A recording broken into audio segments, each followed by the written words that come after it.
के साइंस का chapter 5 coal and petroleum हम इस वीडियो में पढ़ेंगे। तो स्टार्ट करते हैं। तो इसमें हमें बताया गया है स्टार्टिंग में कि हम लोग वेरियस ऑफ मटेरियल्स यूज़ करते हैं, काफ़ी सारी चीज़ें इस्तेमाल करते हैं जिससे हमारी बेसिक नीड्स पूरी होती है, मतलब हमारी जो ज़रूरतें हैं वो पूरी होती हैं। कुछ जो हैं वो नेचर में मिलते हैं, है ना, जो हमें नेचुरली मिल जाते हैं ज़मीन में से, जैसे पेड़ पे से हमें फल मिलते हैं, ज़मीन में से के अंदर से हमें पानी मिलता है, लोहा मिलता है, बहुत सारे मटेरियल मिलते हैं। और कुछ जो हैं वो हम लोग अपनी मेहनत से बनाते हैं, जैसे कि हम लोगों ने प्लास्टिक इन्वेंट की, तो मतलब कुछ चीज़ें हम अपनी इन्वेंशन से बनाते हैं और कुछ चीज़ें जो हैं हमें ज़मीन के अंदर से, नेचर से मिल जाती हैं। अब जैसे कि नेचर से हमें क्या क्या मिलता है, तो नेचर से हमें एयर मिलती है, वाटर, सॉइल, मिनरल्स, ये सारे के सारे हम लोगों को कहाँ से मिलते हैं, नेचर से मिलते हैं। अब क्योंकि since all these are obtained from nature they are called natural resources, तो हमें क्योंकि ये नेचर से मिलते हैं इसलिए हम इसे क्या बोलते हैं, नेचुरल रिसोर्सेज बोलते हैं। अब देखिए, अब एयर हो गया, वाटर हो गया, सॉइल हो गया, क्या ये कभी एग्जॉस्ट हो जाएंगे? एग्जॉस्ट होने का मतलब होता है क्या कभी ये ख़त्म हो सकते हैं? आपको लगता है कि एयर, वाटर, सॉइल कभी ख़त्म हो जाएंगे हम लोगों की एक्टिविटीज़ की वजह से? हम लोगों के जो काम हैं, हम जो इतना ज़्यादा नेचुरल रिसोर्सेज का ओवर यूज़ कर रहे हैं, क्या आपको लगता है कि उसकी वजह से कभी ये ख़त्म हो जाएंगे? तो in the light of availability, जैसे कि हमें इससे पहले हम देखते हैं कि is water a limitless resource, मतलब क्या वाटर कभी ख़त्म नहीं होगा? तो देखिए ऐसा नहीं है। हमारा जो पीने वाला पानी है, ज़मीन के अंदर जो पानी है जिसे हम यूज़ कर सकते हैं, वो एक दिन ख़त्म हो जाएगा। तो हमें पानी कभी भी वेस्ट नहीं करना चाहिए। तो इसमें वही बताया गया है आगे कि जो ये अवेलेबिलिटी है, मतलब जितना हम लोगों को ये हमारे लिए उपलब्ध हैं नेचर में, नेचुरल रिसोर्सेज किस तरीके से हमें नेचर में मिलते हैं, हम इन्हें दो तरीके से क्लासिफाई कर सकते हैं।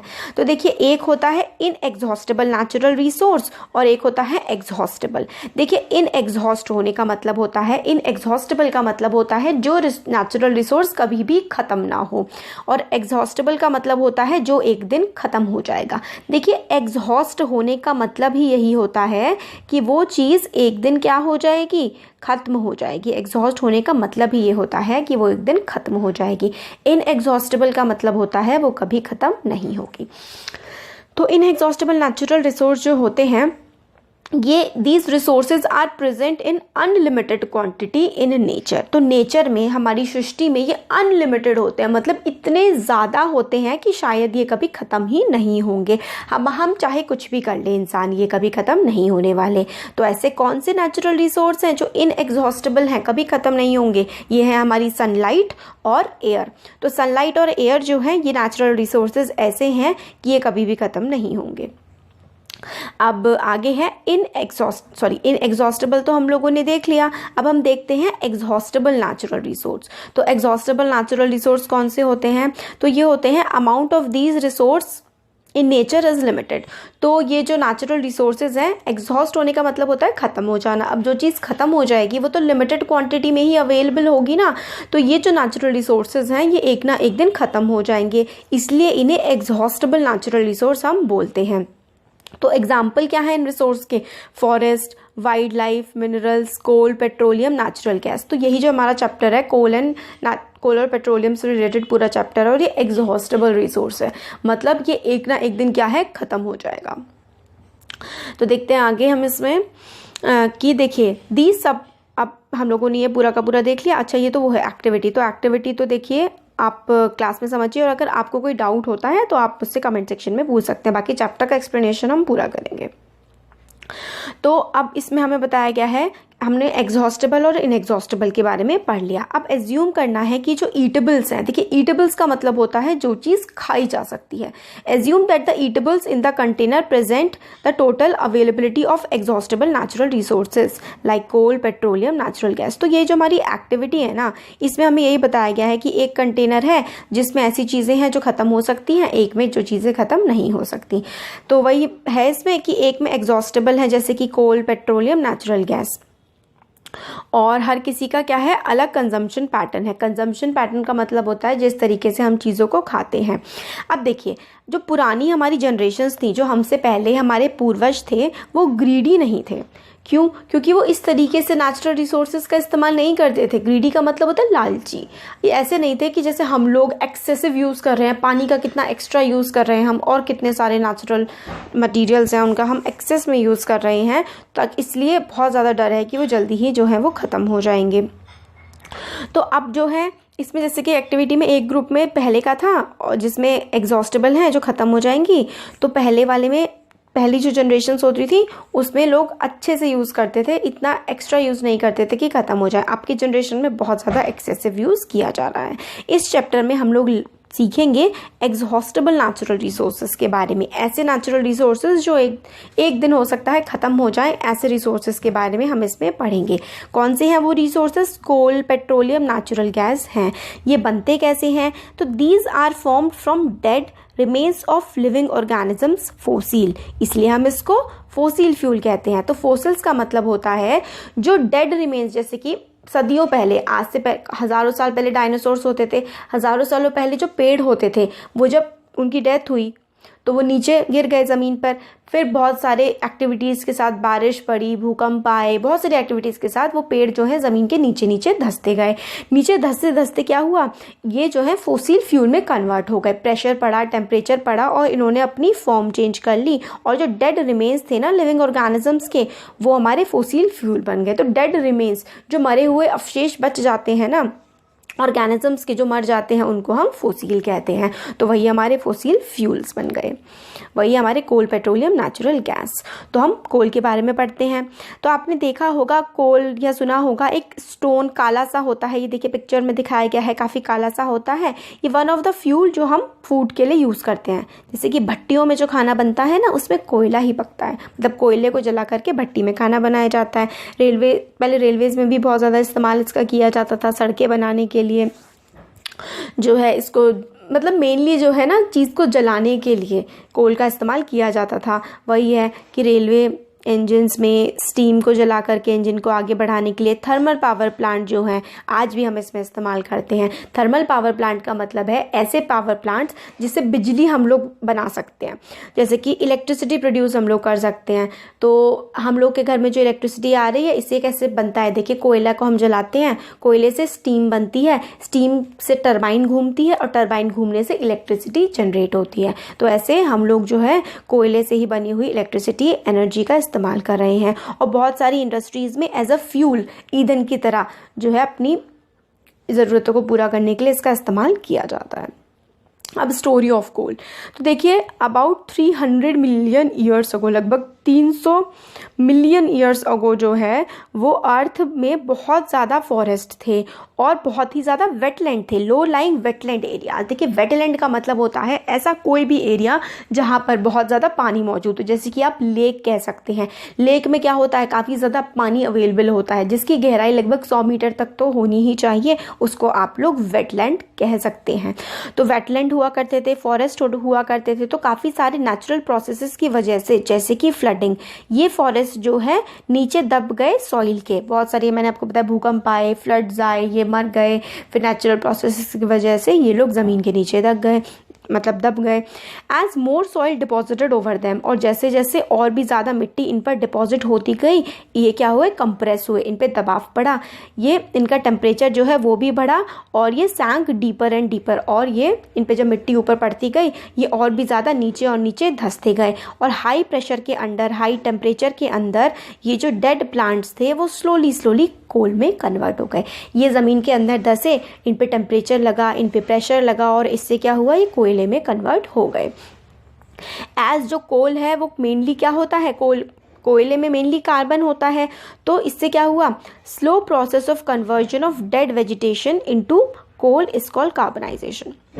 तो देखिए जो कोयला था, मतलब कोयला कैसे बना, जो डेड प्लांट्स एंड एनिमल्स नीचे धंसते गए, स्पेशली प्लांट्स जो हैं, और फिर वो टेम्परेचर प्रेशर पड़ने के बाद कोल में कन्वर्ट हो गए।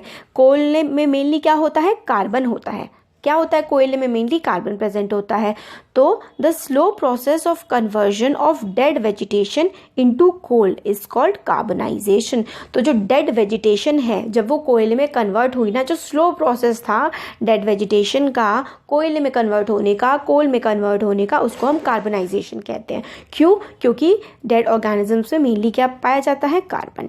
Since it formed from remains of vegetation, coal is called fossil fuel. और जो भी चीज़ रिमेन होती है, जो चीज़ बच जाती है किसी के मरने के बाद, किसी प्लांट एनिमल के मरने के बाद जो अवशेष बच जाते हैं, उसको हम फॉसिल फ्यूल कहते हैं। तो इसीलिए उसको हम फॉसिल कहते हैं। इसलिए जो फ्यूल बना, ये जो ईंधन बना इस डेड रिमेन से, इसको हम फॉसिल फ्यूल कहते हैं। तो कोल जो है वो एक फॉसिल फ्यूल है, क्योंकि जो डेड प्लांट्स मरे, उनके ऊपर मिट्टी जमा होती गई, टेम्परेचर प्रेशर पड़ा और उससे कोयला बन गया। और कोयले से और ज़्यादा प्रेशर बढ़ता है तो क्या बनता है, हीरा बनता है। तो ये कोल माइन किस तरीके से मशीन के थ्रू कोयल अंदर खदानों से, ज़मीन के अंदर से कोयला निकाला जाता है, वो दिखाया गया है इसमें।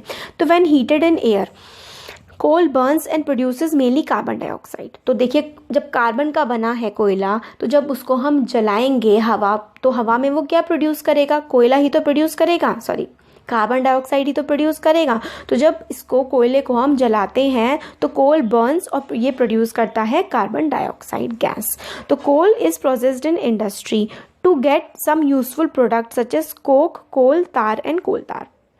तो कोल को जब हम प्रोसेस करते हैं इंडस्ट्री में, तो काफ़ी यूज़फुल इससे प्रोडक्ट, काफ़ी इंपॉर्टेंट प्रोडक्ट्स निकलते हैं इसमें से, जैसे कि कोक निकलता है, कोल तार निकलता है और कोल गैस निकलती है।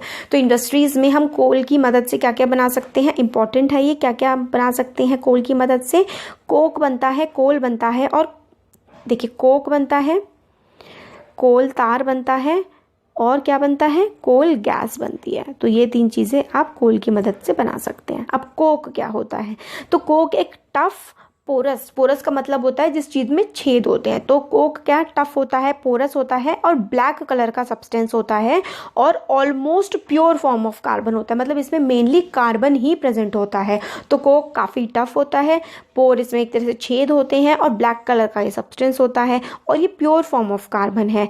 और कोक यूज़ किया जाता है स्टील की मैन्युफैक्चरिंग करने के लिए। Coal is used in the manufacture of steel and in the extraction of many metals. Manufacture of steel को बनाने के लिए और काफ़ी सारी जो मेटल्स हैं उनको एक्सट्रैक्ट करने के लिए, क्योंकि देखिए जो मेटल्स होती हैं वो हमें ओर की फॉर्म में मिलती हैं। तो कोल जो है वो मैन्युफैक्चर किया जाता है, कोक जो है स्टील के मैन्युफैक्चर में इस्तेमाल करते हैं और काफ़ी सारी मेटल्स को निकालने के लिए, एक्सट्रैक्ट करने के लिए भी हम लोग कोक का इस्तेमाल करते हैं।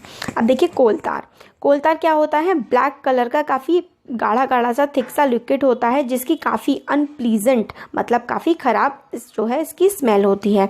और it is a mixture of 200 substance. तो देखिए कोल तार में लगभग 200 सब्सटेंस मिले हुए होते हैं। प्रोडक्ट्स ऑब्टेन फ्रॉम कोल तार, जो कोल तार में से प्रोडक्ट निकलते हैं उसको हम लोग कैसे यूज़ करते हैं, starting material for manufacturing various substance used in everyday life. जैसे कि इससे जो मटेरियल निकलते हैं कोल तार से हम बहुत सारी चीज़ों में इस्तेमाल कर सकते हैं, जैसे कि जो डाई हम लोग बनते हैं ना, डाई जिनसे कपड़ों में रंग लगता है, ड्रग्स दवाइयों में इस्तेमाल होता है, एक्सप्लोजिव में फटने के लिए, जैसे पटाखे फटते हैं ना उसके लिए, परफ्यूम्स में इसका इस्तेमाल होता है, प्लास्टिक में, पेंट में, फोटोग्राफ के जो मटेरियल होते हैं, रूफिंग मटेरियल, देखिए कितनी सारी चीज़ों में कोल तार का इस्तेमाल होता है। देखिए प्लास्टिक बनाने में, पेंट बनाने में, photographic material, perfume, explosive, dyes, roof जो छत के ऊपर जो मटेरियल लगता है उसके लिए, तो और बहुत सारा मटेरियल इससे बनता है। इंटरेस्टिंगली देखिए, काफ़ी इंटरेस्टिंग सी चीज़ है, naphthalene balls use to repel moths and other insects are also obtain from coal tar. Naphthalene ball होती है ना वाइट कलर की, जो जैसे कि कपड़े होते हैं बहुत टाइम तक जो बंद रहते हैं, उसमें मतलब ख़राब ना हो जाएं कपड़े, कीड़े ना लग जाएं उनमें, इसके लिए नैप्थलीन बॉल्स जो रखी जाती है ना वो भी कोल तार की ही बनती हैं। अब देखिए दीज डेज आजकल क्या होता है, बिटुमेन अ पेट्रोलियम प्रोडक्ट जो है कोल तार की जगह यूज़ किया जाता है रोड्स में, क्योंकि कोल तार काफ़ी चिपचिपा होता था, काफ़ी समय लगता था, बहुत ही ज़्यादा गर्म करना पड़ता था इसे, इसलिए कोल तार की जगह आजकल जो है बिटुमेन का इस्तेमाल किया जाता है। अब कोल गैस क्या होती है, कोल गैस कब मिलती है, जब कोल की प्रोसेसिंग करते हैं। अब देखिए कोल गैस जो है वो भी हम लोग को कैसे मिलती है, जब हम कोल की प्रोसेसिंग करते हैं, जब कोल को हम बनाते हैं कोल का जब प्रोसेस किया जाता है तो उससे क्या बनता है, कोक बनता है। तो हम लोग को कोल से क्या क्या मिलता है, कोक, कोल तार और कोल गैस। तो कोल गैस भी हमें कैसे मिलती है, is obtain during processing of coal to get coke. जब हम कोक बनाने के लिए कोल की प्रोसेसिंग करते हैं तब हमें कोल गैस मिलती है। तो हमें ये बताया गया, देखिए coal gas was used for street lighting for the first time in London in 1810। तो लंदन में 1810 में पहली बार जो है कोल गैस का स्ट्रीट जो लाइट होती है ना, सड़क पे जो लाइट्स होती हैं उसको जलाने के लिए कोल गैस का इस्तेमाल किया गया था, और न्यूयॉर्क में 1820 में। और आजकल इसको हीट के लिए यूज़ किया जाता है, गर्म करने के लिए, रादर देन चीज़ों को गर्म करने के लिए, बल्कि लाइट जलाने के लिए। और काफ़ी सारी इंडस्ट्रीज़ में ये फ्यूल की तरह काम करता है, जहाँ पर देखिए कोल गैस, कोल तार, कोक सब बहुत ज़्यादा इंपॉर्टेंट हैं और इंडस्ट्रीज़ में फ्यूल की तरह ये इस्तेमाल किया जाता है। Near the coal processing plants, जो कोल को प्रोसेस करने वाले प्लांट होते हैं वहाँ पर इसका कोल गैस का भी काफ़ी ज़्यादा इस्तेमाल किया जाता है।